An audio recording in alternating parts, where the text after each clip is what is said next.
jumping back to the research project here, I want to sort of get a sense of the scope of your staff of researchers compiling this report. Like, what type of tasks did they need to do to get all this information into the research document, and did any of them have to go into fairly dangerous places on the internet to sort of do their fact finding? Yeah, I mean, so interestingly enough, you would think that there'd be an army of folks working on this. Right. And so for what we call our threat hunting and intelligence team, our SPEAR team, there's really only 10 people, and two people worked on this project. So Wow. yeah, so you have a threat hunter researcher digging in and doing all the research. Then you have a threat intelligence person kind of, coordinating, amalgamating all this data into a more robust story, right? So, the geopolitical aspects, location type stuff. And so normally when we do work on these, we normally have two people and then maybe a tech writer working on it together, or a threat intel writer to try to put all this stuff together. As far as going into dangerous places, not in this case. I mean, most of the stuff is hiding in plain sight, right? Okay.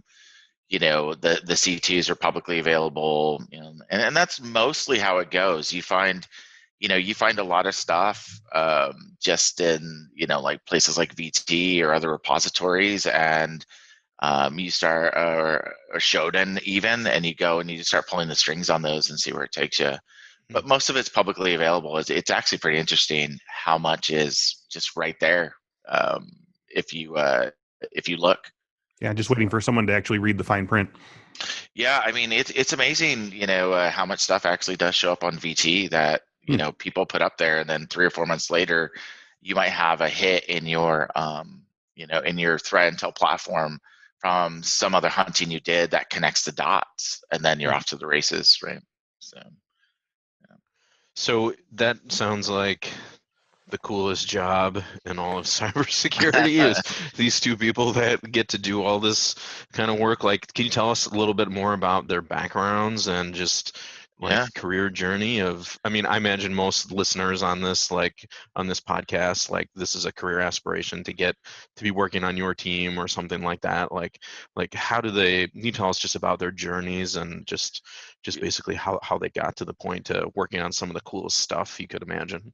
Yeah, I mean, so I actually come from the attack side of things. I did attack and pen forever, back when AccuVant Labs was still around. They merged with FishNet and became Optiv. But I have a lot of grandpa stories that I'm going to be sitting around in my rocking chair telling, right? A lot of fun stuff. And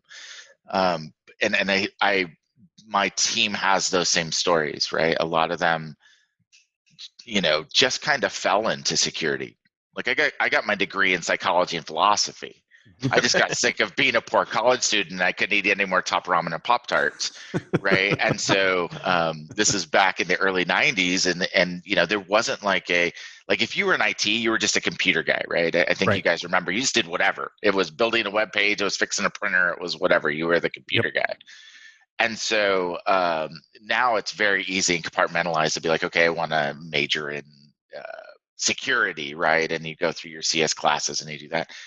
These folks all came up through the trade. They have 10 to 15 years of experience coming up through different either antivirus companies or different consulting firms.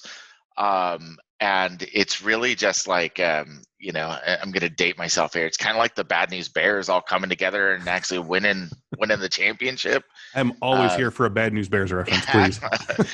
Right. So they came here and it's like family, and they get to do all these cool things. And so we separate the teams largely.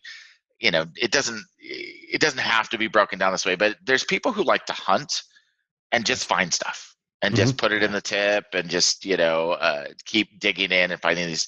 And there's other people who like to take that and then massage that and find a larger meaning to that. Right. And so we've got kind of 5 or 6 on each side, and they just go through and they just do that. But yeah, their background is mostly, in the industry. They've been researchers either at, other antivirus companies or consultants, but they've been doing this for a long, long time. And, their skills are off the chart. New episodes of Cyberwork are available every Monday at 1 p.m. Central. And don't forget to claim your free month of Infosec skills. Sign up using the code CYBERWORK and you'll get unlimited access to hundreds of courses, hands-on labs, certification practice exams, skills assessments, and more. Use code CYBERWORK for Infosec skills.